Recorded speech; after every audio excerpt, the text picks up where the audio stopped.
Amis du jour bonjour, amis du soir bonsoir, on se retrouve aujourd'hui pour la vidéo de présentation de la 6ème version de Coldaria qui ouvre le samedi 18 mai à 16 h. Vous retrouverez dans celle-ci un petit rappel concernant ce qui se trouve déjà sur le serveur ainsi que les nouveautés de cette version. Et avant de commencer, pensez à mettre votre pseudonyme Coldaria dès maintenant en commentaire afin de gagner un rang prince pour la version. Il y aura 2 gagnants et le tirage se fera le jour de l'ouverture. L'intro étant terminée, on commence donc la présentation avec une petite piqûre de rappel.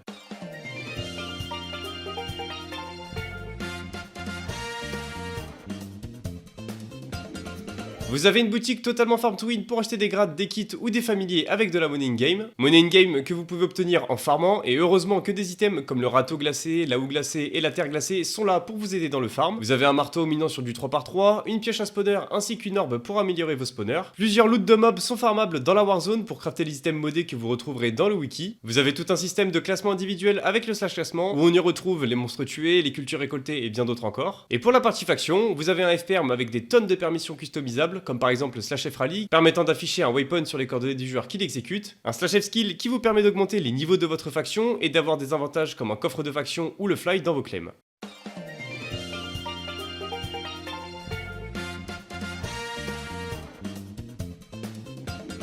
Les events sur le serveur sont assez simples, avec un KOTH et un totem 1 point, un event farm et un event tournoi. Vous avez donc 2 classements différents, farm et PVP, avec un gros cash prize. 400 € PayPal sont à gagner pour les meilleures factions dans ces domaines, répartis entre les 3 premiers de ces 2 classements. Petit rappel, sur Coldaria, il y a des farms à cerises qui sont automatiques avec un bloc de farm à poser dans un chunk, et les farms à patates et carottes gelées sont des farms manuelles avec le râteau. Évidemment, le farm manuel reste bien plus rentable que les farms automatiques. Vous avez des familiers qui ont été redesignés pour être bien plus mignons, avec un nouveau familier qui fait son apparition, le familier chasseur. Il vous permet lorsque vous tuez des monstres de réparer votre équipement ou encore d'avoir une chance de tuer 2 monstres en un coup. Pratique pour avoir de l'XP plus rapidement.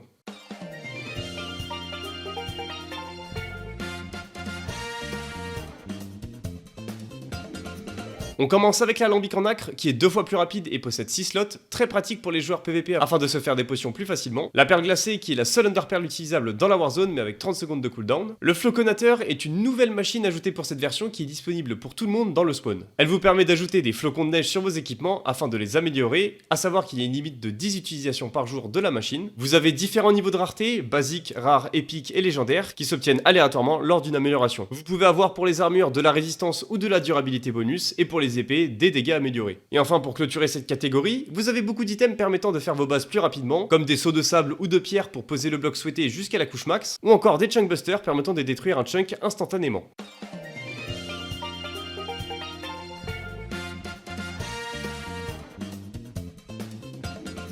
Pour cette version, la Warzone a entièrement été modifiée et elle est vraiment devenue géniale. La dimension glacée de Coldaria a été supprimée pour justement mettre tous les éléments dans la Warzone, qui est maintenant dans un monde séparé et fermé. Vous y retrouverez alors le puits de traitement de cold, les arènes 1vs1, des spawners à monstres modés, le KOTH et le totem, des grottes à spawners pour y farmer des creepers et des underman, etc., etc. Vous y retrouverez aussi des igloos de faction, qui est une nouveauté sur le serveur. Ces igloos se trouvent en Warzone et ce sont des avant-postes dans la Warzone qui s'obtiennent par le biais d'une enchère avec le slash igloo. Une fois que vous avez gagné l'enchère, vous garderez votre igloo pour une durée de 2 jours avant qu'il soit remis en enchère automatiquement. Pour les avant-postes, désormais ils sont uniquement achetables avec de la monnaie en jeu, avec des prix variables en fonction de l'emplacement de l'avant-poste. Plus il est bien placé, plus il sera cher. Il faut savoir qu'un seul avant-poste est disponible par faction et qu'il est impossible de le revendre à d'autres joueurs. Il n'est pas unclaimable. Donc en théorie, une fois que vous avez un AP sur le serveur, vous le gardez à vie tant que votre faction existe. A savoir que les AP situés juste après la Warzone sont unclaim et donc achetables le lendemain de l'ouverture du serveur, soit le 19 mai à 18 h, et les events commencent le 20 mai à 18 h. Par rapport aux avant-postes et la Warzone, vous aurez un téléporteur pour vous amener directement devant les AP, et pour mieux vous retrouver avec toutes les informations mentionnées ci-dessus, Coldaria vous a simplifié la vie avec un système de waypoint prédéfini. Vous les retrouverez directement dans votre inventaire avec l'emplacement du KOTH, du téléporteur, des avant-postes, etc. Le slash TPS et le slash NIR sont donc désactivés dans la Warzone afin d'éviter de bloquer le gameplay étant donné le nombre de choses importantes situées dans cette Warzone.